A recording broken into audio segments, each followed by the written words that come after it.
epilepsy. And more importantly, it's just a way for you guys to really share your child's story.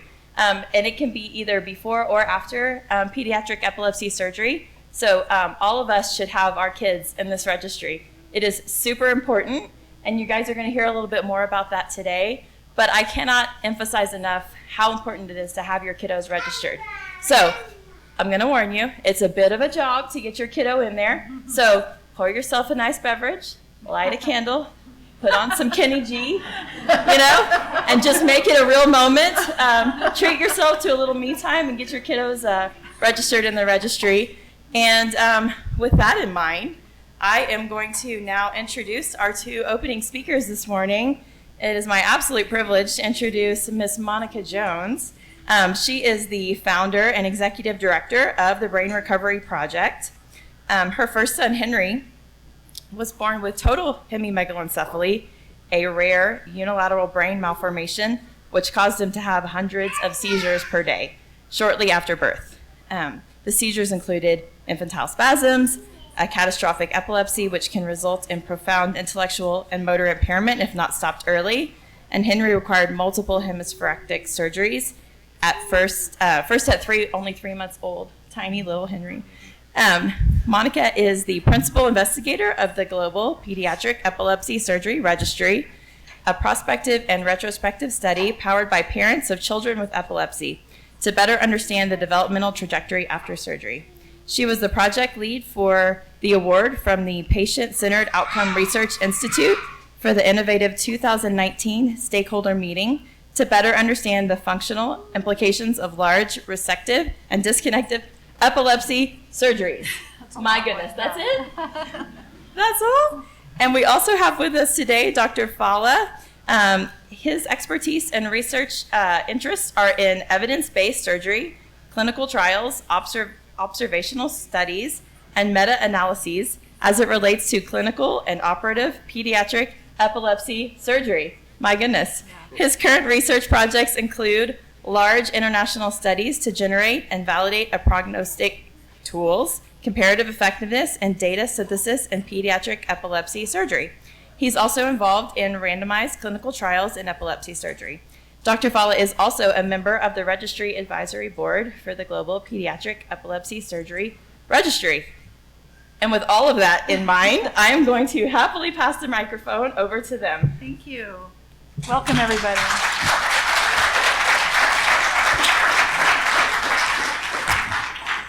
It's really wonderful to see everybody. I know it's been 3 years since we were in Cleveland. I'm getting a little misty right now. Thanks, Erin, for that. First, I think we all need to give Erin a big hand. This conference is an inordinate amount of work. I could not have done it without her. Thank you so much. Should we both just stand up here, or what do you want to do? Yeah, because I think we're going to go back. Yeah. There's no screen for me to look at there. Okay, we can do that. Many of us are in social media groups where I've been in some of them for about 15 years, where we've talked about a lot of the things around epilepsy surgery, whether it's whether our kids should have surgery, but I think so many of the questions are what happens after surgery. One parent said surgery is like a nightmare to get there, but everything afterwards sometimes seems like a bad dream because we don't really have a roadmap. And we just started to notice these common themes in the groups, some things around endocrine issues or what to do when seizures return, things like hydrocephalus. And at the 2015 meeting in Baltimore, a family meeting, someone raised their hand and said, well, isn't someone keeping track of all these children? And I talked to the team at Johns Hopkins and they said, well, no, actually nobody's keeping track of them. We all have our data here and our data there, but nobody's actually keeping track of all of them. And I'm like, well, I think we can do that. Why not? Why don't we do that? So it took us about 2.5 years to figure out how to do it. And that's why we launched the registry, to capture your voice in a way that speaks to the doctors who are not in our groups. Your child's story matters. And no matter what we say and do in our social media groups, it goes away as soon as that post disappears down the thread. The only way to capture your child's story, your child's journey in a data-driven way that speaks to the clinical community so they can understand what to do and what's important to us is through our registry. Our registry is different than most registries. Do you want to talk a little bit about the other registries? Sure. Yeah, so the majority of data that clinicians, investigators use on the medical side are very different than the registry here, because the registry here is your voice. It's questions and topics that are of interest particularly to you, right? Like, for example, when we do research, we're looking at biomarkers or signs on specific things on MRIs or EEG scan or on EEGs that may be important to us, but those may not necessarily translate to everyday things that yourself or your child is going through. So this registry is very unique because the answers that we get, the perspectives that we get are very different than we can get from a medical standpoint and just chart review. Yeah, great. Nope. Just quickly again, so we control the data, the Brain Recovery Project controls the data. The only people who see your names in the registry is me as the principal investigator and our biostatistician. Nobody else has the right to look at that data. It's a secret. We, as the patient advocacy organization that represents the pediatric epilepsy surgery community, we decide the questions we want answered, and we do that based on the surveys that we send out to you. So in 2020, we sent out a survey to you all asking, what do you want us to do? And the number one thing you said was, we want you to go back and talk to the doctors at their medical conferences about what's happening. So you'll see as we go through the slides the things that I've been doing as your voice at these medical conferences to bring that registry data to them. And then we share the answers with you, the answers that are in that registry with you and with the doctors. So today you're going to get sort of just a taste of what's in the registry. I know in the description we promised a full report. Once we really started to dive, and that's my fault, it would have been several hours long. And so that was stupid. So we'll do a publication that will summarize them in a series of webinars. But today we'll give you kind of the flavor of what's come out of it and what we reported out. Yeah. So the registry was launched in 2019. We went through a set of questions, and we went through it multiple times, refined it, and really wanted the registry to be comprehensive in obtaining the information, but still be doable, because the challenge obviously is a very, very long survey. It's very difficult to complete. The registry is approved by an institutional review board. What that means is this is a group of folks that are dedicated to looking at every research study to make sure that the data that's provided is kept in a confidential manner. No one can access it. No one's going to publish anything with your child's name on it. And it's handled in a very secure fashion. And this is sort of a requirement for any research study to be published, is to have approval by what we call IRB. And also this registry can be accessed online, so you can do it on your phone, iPad, computer. We try to make it as accessible as possible for everyone. So who's in the registry? So I hear that there's about 400 or so that have registered to complete the survey and may have started it, but there's only been 287 that have completed the survey. That's actually still a pretty good number, but just want to put in a plug for anyone who's started the survey but hasn't completed it. Please make sure you complete it. And for others who haven't done this yet, please, I'm sure we can provide some information as to how to access this and how to register your child as well. The vast majority of patients, you can see 155 of them have had hemispheric surgeries, so that's disconnection or removal of an entire half of the brain. There's 54 other types of surgery there. Epilepsy surgery is pretty vast, so some children may have had parts of the brain removed or disconnected, and Nowadays we have neuromodulation devices, so there's a lot of different surgeries out there. But it's important to note as a clinical researcher, and the only way we can draw strong conclusions is having large numbers. And whenever you're talking about rare conditions, rare diseases, the reason why it takes so long to push the needle forward is that it's very challenging to get enough data from enough patients to draw conclusions. I always say, if we're going to do a study on diabetes or heart disease, you can register 100,000 people within a city real quick. That's not a problem. But when it comes to the conditions we're talking about today, like hemimegalencephaly and even cortical dysplasia and Rasmussen encephalitis, these, it just takes longer to get that data. So definitely encourage you to complete that. And 78 patients registered in this registry have not had surgery yet. So I think it's equally as important to capture data on folks prior to surgery as it is to capture data afterwards, because there's a lot of things that we learn before and after, and we can only tell that if we have that data from both prior to and after surgery. So if you look at who's in the registry so far, we're going to give you some slides, some summary slides of what we have so far. You can see the most frequent here. It says multiple conditions, and that Monika was explaining to me that it's a little bit messy because we gave the parents the option of picking multiple things, and some parents, for example, if you say my child has polymicrogyri, or in addition to cortical dysplasia, you may be in the multiple group. So we have to clean that up a little bit. But if you ignore that one bar for a second, cortical dysplasia, more than 50 children with that, hemimegalencephaly, I think about 48 or so. That's a very large cohort when it comes to hemimegalencephaly.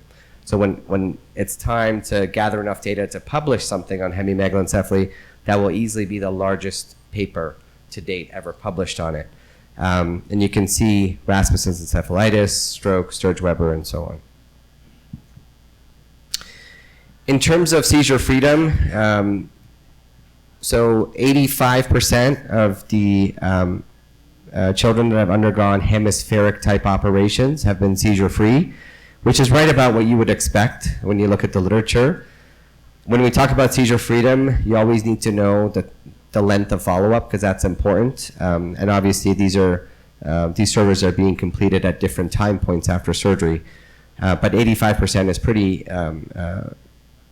it's a number that falls well within the range of what we expect. And with other types of surgery, you can see it's a little bit lower, 61%.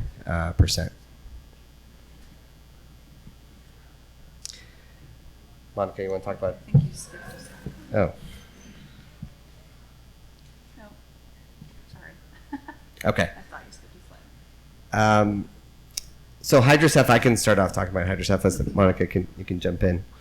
I always say, you take epilepsy, which is a chronic, debilitating, lifelong condition, and especially when you talk about hemispheric surgeries, there is it's a decent possibility of, even if you were to cure the epilepsy, that you can leave a child with hydrocephalus. And hydrocephalus is also known to impair quality of life. And for some families and patients, when you talk to them, it's almost just as bad, if not worse, than the epilepsy itself. So, and some children have had multiple operations as a result of this, and multiple shunt procedures. And for those who don't know, shunts it's a technology that's developed in the 1950s and 1960s and hasn't really been modified in any significant way till now. So there's actually, I was reading somewhere that there's not a medical device that fails as often as a VP shunt. So there's a lot of work to be done here. Most importantly, to try to prevent hydrocephalus in the first place. But if we do get hydrocephalus, how to optimally diagnose that, treat that. It's not as simple as just getting an MRI and saying your child doesn't have it. Sometimes the ventricles with the fluid spaces in the brain don't change in size, so it's a constellation of symptoms after surgery. Most commonly it's headaches, nausea, vomiting, but it can be return of seizures. It could be a neurological impairment. You have to look at that in addition to an MRI and try to figure out if that child has hydrocephalus or not. We do see that there's a few patients in this registry that developed hydrocephalus even from a non-hemispheric surgery, which is quite rare, but it's possible. And the main thinking as to why this occurs is that the blood loss during surgery can impair the small channels in the brain. They're called the arachnoid villi. These are small channels on the surface of the brain that can absorb brain fluid. And if those channels get clogged just from blood products and debris, then what you have is the brain fluid that's being made every hour is not being absorbed at the same rate. And if you have this discrepancy, that's what leads to hydrocephalus. It's really the imbalance of fluid production and fluid absorption. And I'll very briefly, I don't want to discuss it in too much detail because the paper's not out yet, but what we've done is a UCLA for the last several years started doing choroid plexus cauterization, which basically reduces the brain's ability to make so much brain fluid. And it's a very easy, simple procedure to do at the time of hemispherectomy, which has essentially eliminated all hydrocephalus, at least in our experience, for patients that are having first-time hemispherectomies. We still see it in patients that require redos, but even those numbers are much lower. So I'm happy to talk to you about it afterwards, but the paper is probably going to come out in the next month or two. In terms of when was a child diagnosed with hydrocephalus, the average number of months was 16 months after surgery. But it's important to know there's two peaks. There's that early peak, so within the first 30 days of surgery. So some children, before they even go home from hospital, that shunt is placed, and it's because they're not able to wean or remove the drain postoperatively. The pressures are high, and you know that immediately. But for many of the children, it can also happen many, many months or years later. In the registry, we had one individual who developed hydrocephalus over 5 years after surgery. I personally have seen a patient who developed hydrocephalus 30 years after surgery, and I think I've heard of one that was 35 years after surgery. So it can certainly happen in a delayed fashion. So we never say you're completely out of the woods, but the thinking is the further along you go, the less likely it is that you have to worry about that. Oh, this is the Rehab. Yeah. Yeah, that was the slides in the wrong area. Okay. I'm going to go to this slide. And this just, we don't have too many slides with data like this, but this shows you months from the hemispherectomy surgery to hydrocephalus. And you can see in the first few months, there's quite a few patients there that have had their CSF diversion procedure or shunt. And then there's several that have had it many months out. So this kind of just talks about what I spoke to earlier. Did you want to add anything about hydrocephalus, Monika, before I think if you're in a social media group that I'm in, some parents will text me, you make us laugh because you're always saying, hydrocephalus, check this, check that. But I know for us personally, it's been worse than the hemispheric surgeries, which is shocking to say. I think we should talk about what the symptoms are. There's a paper out there, it's on our website, the symptoms to look out for. There's not often changes on imaging for 20% of the children. Sometimes it's just a behavioral change. And I know there are a lot of parents in the audience that also have experienced that.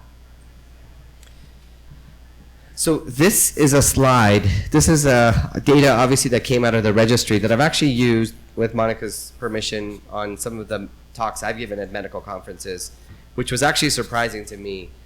If you look at the number of surgeries, and this is for hemispherectomies, for hemispherectomy surgeries, you can see that it's not an insignificant number of patients that have had more than one hemispherectomy surgery. So here, just over 60% have had only one surgery, but if you look at the number, if you add up the number of folks that have had 2 surgeries, 3 surgeries, or 4 or more hemispherectomy surgeries, you can see it's about 40% in total.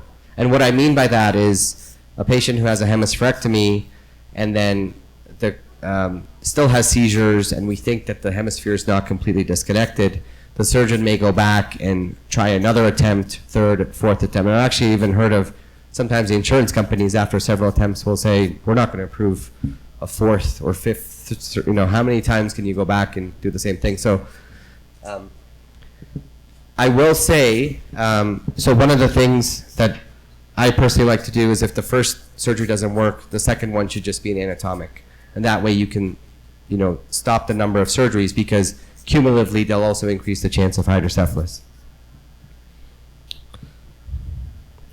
Monika? Okay, thank you.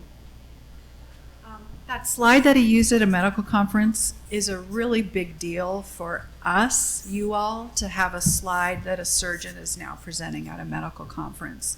So this is what I mean by the registry is your voice. It's your voice saying to the doctors, some of these kids are getting quite a few reoperations. What are you going to do about it? And now Dr. Fallah has presented our slide at a conference. So thank you for doing that on our behalf. We really appreciate it. All right, endocrine challenges. So the registry, we have to publish out of it.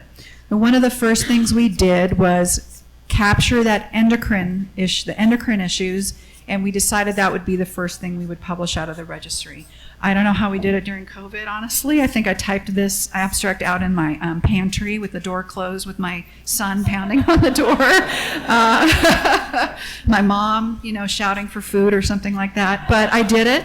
And we wanted to understand the things you all have talked about, which is we see endocrine issues, early puberty. What does that mean? There's not a paper published about it. So we captured it in this abstract. This slide is a little tricky. It was even harder with the data chart, so I did my best to put this in a way that at least I understood. So for this paper at that time, we had 122 total surgeries. 111 of them were hemispheric procedures, so functional hemispherectomy, hemispherotomy, anatomical. 1 out of 10 children were diagnosed after surgery with some type of endocrine issue, some type of a medical endocrine issue. Most of those were diagnosed with early puberty, and we see this conversation in our groups quite a bit. 1 out of 20, that doesn't seem like a lot, does it? Until you look at the general population. Early puberty happens in about 1 in 5,000 to 10,000 kids in the general population. In our population, it's 1 in 20. So something is going on there that we need to be aware of so that your child is followed by an endocrinologist after surgery. So we did a nice job of capturing that there. I hate to be the bearer of bad news, but it gets even worse. If your child has a hydrocephalus after hemispherectomy, the chance of an endocrine issue, most likely early puberty, goes up to 1 in 3. Just wanted to add something. From a surgeon's perspective, there's 2 places in surgery, or treating children that have epilepsy, where you can cause endocrine issues. Change something. So while you're doing the hemispherectomy, that frontal cut where you have to disconnect the frontal lobe, if that cut is made too aggressively or it's too far back, it can damage the structures in the brain that are important for releasing hormones. So there could be a primary damage to this, what we call the neuroendocrine axis, which is where where the parts of the brain communicate to ultimately release the hormones. The second place where we see it, obviously, with the hydrocephalus is because where this structure sits is right outside the third ventricle, which is one of the fluid spaces of the brain. So if you get any sudden increases, or sometimes even when you suddenly decompress the third ventricle, you can cause injury to the hypothalamus, which is one of the structures involved in regulating hormones. Yeah. 1 in 3, guys, if your kid has hydrocephalus after hemispherectomy, that's a big number. Can someone give us like a time warning if It's 9:40. Okay, I'll try to get us out of here quickly. Endocrine challenges. So again, 122 all surgeries, but again, the big cohort was hemispherectomy. 16% of you all reported excessive weight gain after surgery. 10% of you reported excessive weight loss. Then we crunched our current numbers. So we have 155 completed hemispheric procedures in the registry. 27% of you are reporting an excessive weight gain after surgery, and 12% excessive weight loss. So again, please make sure you're referred to an endocrinologist to track these kids after surgery. Okay, again, you all asked me or asked BRP to start presenting at medical meetings about what the registry says. So the first symposium we did, the first workshop was, I actually realized I left one out, was with Dr. Cynthia Solorio, who's the co-director of the Department of Neuropsychic Kennedy Krieger. She's also chief of physiatry, I think, at Johns Hopkins. Dr. Susan Shaw, who led RoboCamp at Rancho, if you all participated in that. And Dr. Andrew Gordon, who runs the Center for Cerebral Palsy Research at Columbia. He's on our scientific advisory board. He does the hand research. So we did a symposium at the meeting of the American Congress of Rehabilitation Medicine, kind of around the inpatient therapy that the kids get postoperatively. Because again, this is another one of the questions that comes up a lot is, how long is my kid going to be in rehab? Is my child going to go into rehab? When are they going to be able to go back to school? So half the kids out of this 110 got inpatient rehab from 1 to 5 weeks. 72% were in rehab for longer. Interestingly, half of them did not get rehab. Why? Makes sense. Kid was too young. 15% were not offered rehab. We don't know why they weren't. It's something we'd like to understand more. 15 of them, not 15%, 15 of them did not find that rehab was necessary. This is really interesting to us because it was across all conditions, across whether they had surgery at 2 years old to 17, they didn't need rehab. This really speaks to how different our kids are. And we've seen this in our groups. They have surgery and they're walking out of the hospital 3 days later, and then some have surgery and 3 months later, they're really having a challenge. And it speaks to, and there's a paper on it, I don't think we have time to dive too deep on it, but about how the brain is organized before surgery than to the surgery itself. But we know this, right? Because we see it in our groups all the time. Use of the opposite hand, that's something that we are all worried about. 40% of them do not use that hand opposite, and none of them could use that hand completely on their own. So at least in this group, none of them could use that hand. I think it's important to manage expectations around that contralateral hand use. This is one data point for you all to use when you're thinking about whether your child should go to a 2-week constraint or habit camp, whether you're really going to get that much out of it. It's not a decision we can make for you, but it's one data point that you can use in that decision-making process. Did you want to cover this stuff? Or Sure, I can talk about it. Yeah. So, This is the current. yeah, so in this registry, we found almost all, so 97% of children are wearing orthotic devices or on the hand, wrist, arm, or shoulder. So it's very common to require this. And 80% wear some sort of lower extremity orthotic device on the foot, feet, legs, or hips. A little bit less common in the legs, but you can still see the majority of individuals require this. Orthopedic surgery, we don't talk about much, but up to almost a third of children who have hemispherectomy operations require future orthopedic type operations, either to realign joint. There's muscle, nerve surgeries that can happen as a result. Usually this is in a delayed fashion many years out. And the data shows that on average it's about 8 years following the hemispheric surgery. So it's usually the earliest I've seen it, usually at least a few years out. But the further out you go, just as a result of the surgery, you may, just as a consequence of the surgery, you may require this type of operation. And this is not a standard referral that gets made, so a lot of families are sort of, you know, it's not part of the normal process to say we've done the surgery, send you to an orthopedic surgeon, but perhaps it should be. This is an article that Monika Jones and Dr. Mathern, who's here, published together on patients with hemimegalencephaly, looking at their functional and cognitive and language outcomes after hemispherectomy.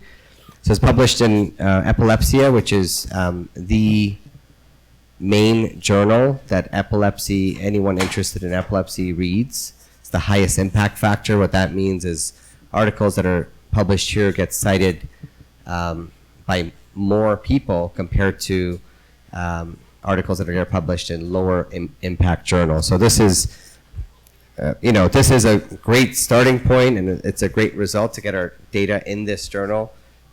But we always talk about the next step also being knowledge translation. Just because you get the paper in doesn't mean that that's going to lead to any change. But at least it's a good start to get it into this type of journal. And want to talk about this again? I did want to interject that anytime you see my name in a paper, it's not my name, it's your name. I'm just your voice for that paper. Sometimes I feel like, a lot of these things, we're not bragging or anything, it's you. You're just talking to the doctors through me, through these papers. What did we find from the HME community that have hemispherectomy? They all have delayed milestones.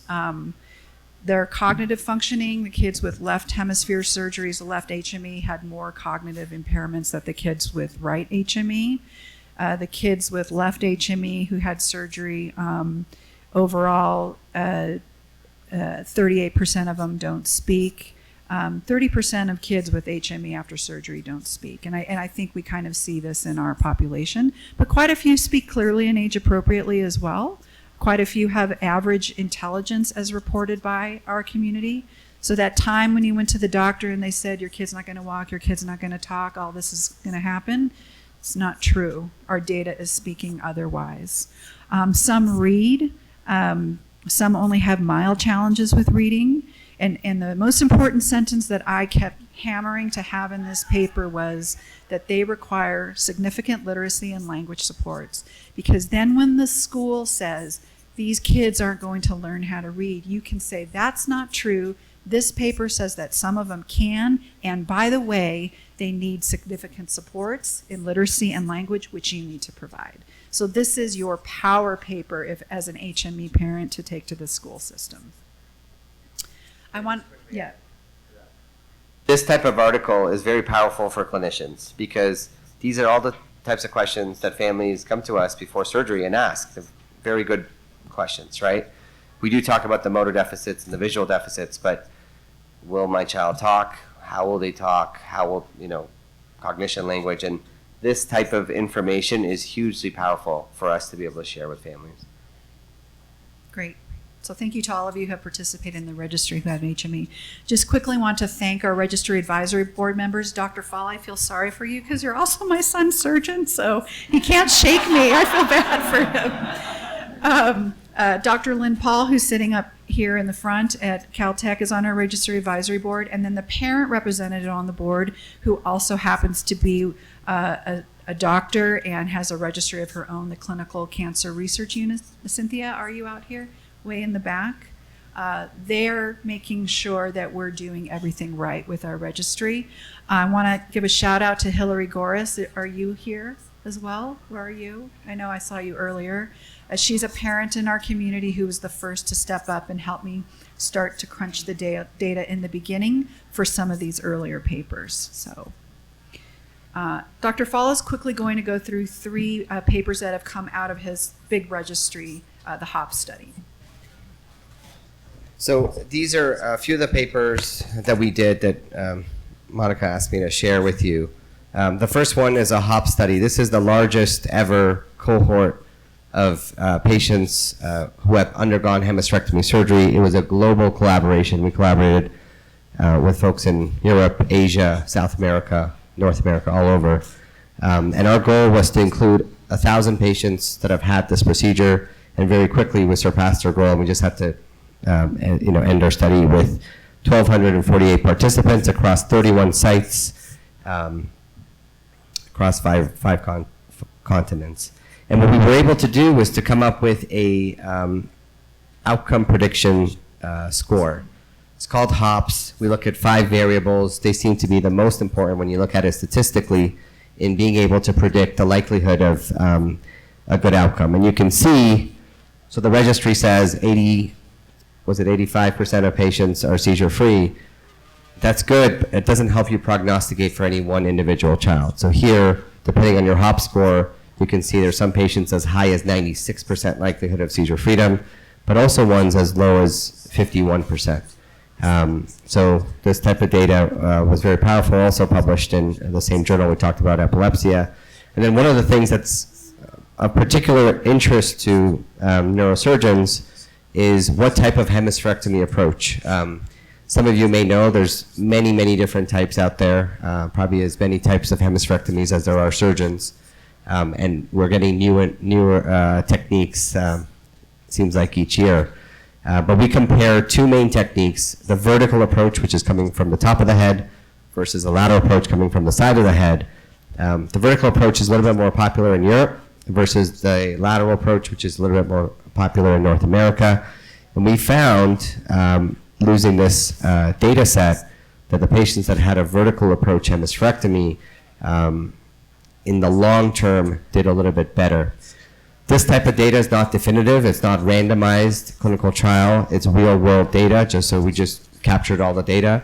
There may have been also some junior neurosurgeons that are just learning hemispherectomy or not, who are not as experienced with hemispherectomy. I shouldn't say learning.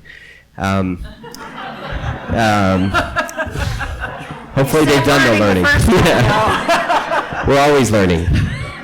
But there is a learning curve to this operation. But maybe there are more junior learners that have also been doing the lateral approach, and maybe that's why we're seeing a difference.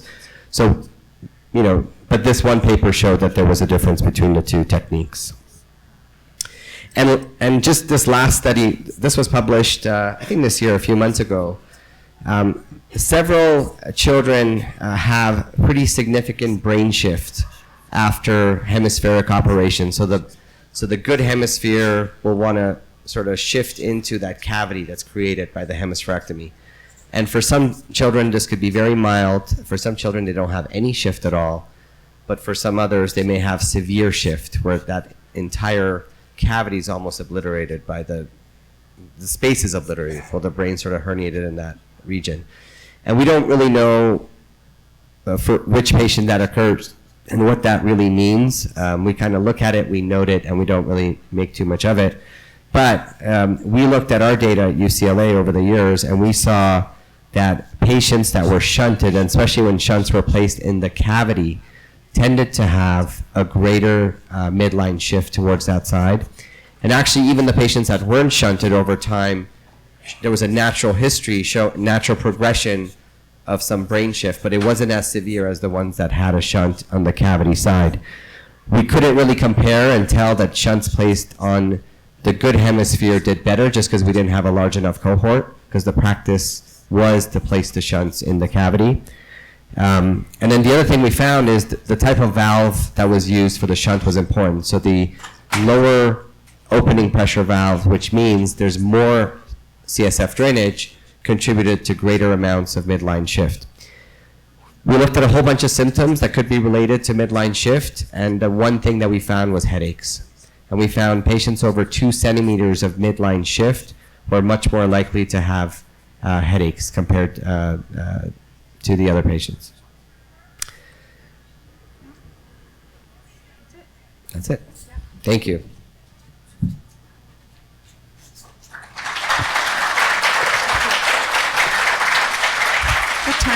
What time is it? 9:55, perfect. want to just thank our partner level sponsors who make this conference possible. Please go visit our sponsors in the expo. We can't do this without them. This conference is horribly expensive. I'm going through the invoices going, oh my gosh. And we can't do it without the sponsor support. The Laventures are here. Raise your hands. Family. The Hemispherectomy Foundation, UCB, Levanova, and Megan. They make Meg. So please walk over to visit. Very important that you give us feedback on these sessions. This session in particular, I know if you're not a hemispherectomy family, you're wondering why did you come here? It's because there's not enough data in the registry for this report. So hopefully at the next conference or with the paper we're about to publish, there will be enough TPOs so that we can also include a nice section on TPOs or temporal lobectomy or something like that. You can access these surveys at this bit.ly/Park City 2022, or just do the QR code over there. It's the same survey every time, so if you just save it after the session, you can go in and review. We take this very personally. We're going to go back. If somebody hated something, we'll change it. If you loved it, we'll do it again. So thanks everyone for coming. Yeah?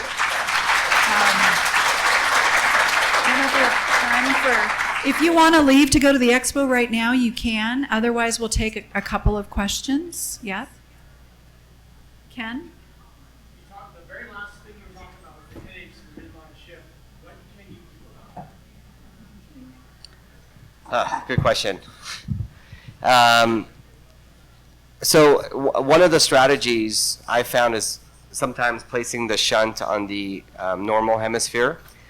It's hard to undo the shift that's occurred. There's no procedure where we would go and, push the brain back or anything like that. There have skull expansion procedures have been tried, although I personally haven't. And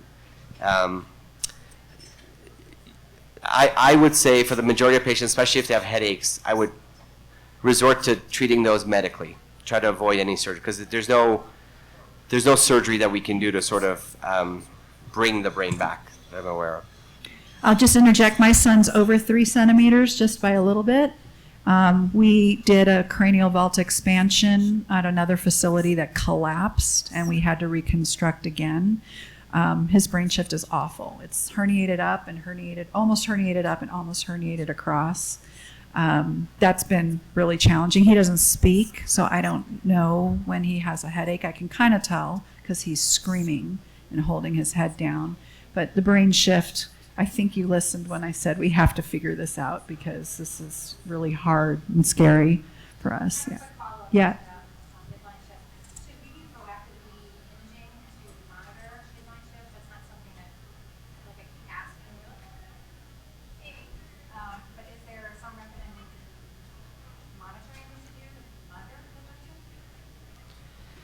I don't think we have enough data to recommend that.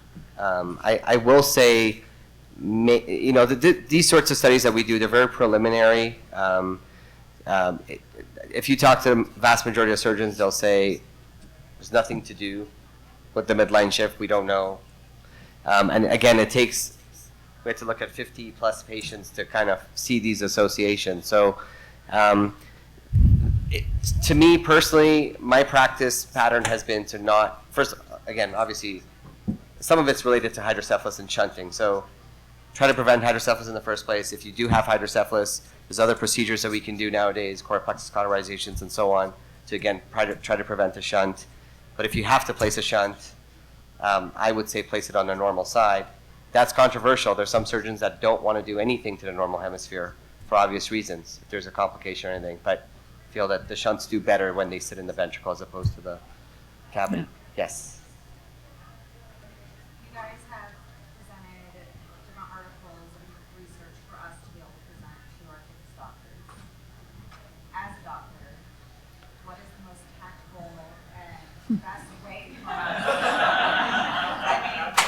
I write on a Facebook group or Dr. Google, and they don't like that. I learned. My neurologist, my daughter's neurologist, just left our clinic. So now I'm going to have to start new with somebody who's never heard or never treated our disorder. And so it's So the question is, how do you talk to your surgeon about these papers and things or the things you learned on Facebook? Let me real quick. This is why we have the registry, because we talk about stuff on Facebook, and you can't go into your doctor and say, "Hey, I saw this on Facebook," because then they think we're crazy. Go ahead. Yeah, that's a tough one. I don't know. You know, I think you gotta pick a neurosurgeon that you feel very comfortable with. Who, if you say, "Look, can I run an article by you? Can I show you something?" They're gonna spend the time to look at it, give you their feedback. You know, I get parents ask me about certain therapies that I've never heard of, and it's not in my training as a neurosurgeon because I don't do rehab. But I'm open to looking at it and telling them what I think. You know, so I think you need to have be with a team you feel comfortable with, and if you're not, and if all of us are different, all have our own personalities. If you don't feel comfortable, I would obviously always seek a second opinion. You know, the hydrocephalus care, we always say it's important to get locally because you can't travel to do that sometimes. You need someone local. But for a lot of issues that are not urgent, you can definitely travel and get, you know, and sometimes you can encourage, what I've done in the past is sometimes I've pick up the phone and talk to the local neurosurgeon. Doesn't mean that they're going to do what I recommend, but sometimes that helps. You can say, you know, in my experience, I found this or that. Here's the challenge. I have this slide in almost every talk I give. When there's no data, everyone's an expert. So when you don't have studies, anyone can say anything, and they say this works for me, and it's anecdotal, and there's no data to refute it. So we're at the stage we're just starting to get papers. And you know, if you look at sort of the hydrocephalus literature with hemispherectomy, there's the Sean Liu study a few years ago, and then maybe there's this one, and there's nothing else. So we're just starting to, and hopefully through organizations like this and, you know, getting more neurosurgeons interested in it, we can generate more data to make meaningful contributions. But yeah, I would just very openly, my suggestion would be, I came across this, can you take a look at this article, let's discuss it, can I send it to you, and just start there. Yeah. Yeah. So I'm a physician, I get Yeah. these questions all the time, and I think that if you have someone that completely dismisses you, then they're very uncomfortable with it. But I think in these rare diseases, because I get this in some rare diseases, we're all a little bit uncomfortable. We don't know the data, so you said you can treat it however you want. But I think if you have someone that completely dismisses you, you've got to go to the second opinion. Yeah. Because I think we all want to learn, we all want to grow, and I think you just got to find that person that's willing to work. But it is how you present it. Like you said, you can't come here, this is what needs to happen. Based on these, I think you shut it Yeah. down right away. Because I would say, then I would add and ask a question about your Kaplan-Meier curve. Is that all comers for all hemispherectomies or just HME patients?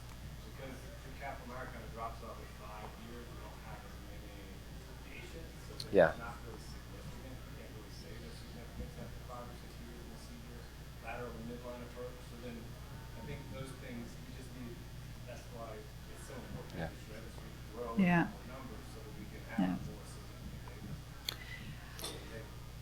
Yeah, I mean, you're exactly right. I mean, it's still statistically significant, but yeah, we lose data years out. I do want to add one thing. As parents, a lot of times, sometimes, I mean, it's scary, but you'll know more than the physician treating your child with a rare syndrome. So our residents are terrified if when Monika shows up I'm not. Yeah, I'm to the very hospital. nice to your residents. She's very nice. I tell them she's very nice. But to be honest with you, our first or second year resident, you know, they're well intentioned, but they're dealing with a very rare disorder. When they ask So- how do you spell hemimegalencephaly, Yeah, that's so- usually when my head explodes. We're going to stop officially, but if you want to stick around for questions, that's fine.